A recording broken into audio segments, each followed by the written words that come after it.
భాగవతంలో ప్రసిద్ధమైన కథల్లో ఒకటి గజేంద్ర మోక్షం. ఇది భక్తికి, దైవ కరుణకు చిరస్మరణీయమైన చిహ్నం. ఒకసారి గజేంద్రుడు అనే గజరాజు తన కుటుంబంతో కలిసి ఒక సరస్సులో స్నానం చేస్తున్నాడు. ఆ సమయంలో ఒక మృగం గజేంద్రుడు కాళ్ళు పట్టుకొని విడవకుండా గట్టిగా పట్టుకుంది.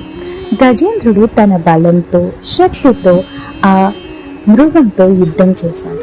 గంటల తర్వాత కూడా పోరాడిన చివరికి తన శరీరం బలహీనంగా మారిపోయింది.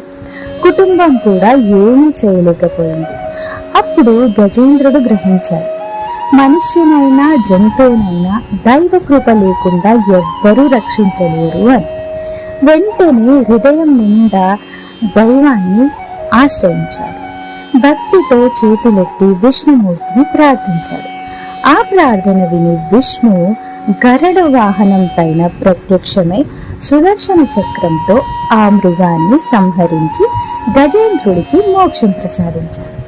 ఈ కథ రహస్యం ఏంటంటే, నిరహంకారమైన, నిస్వార్థమైన భక్తి ఉంటే దైవం తప్పకుండా రక్షిస్తుంది. అందుకే గజేంద్ర మోక్షం భక్తులు తరచుగా చదివే పవిత్రమైన కథగా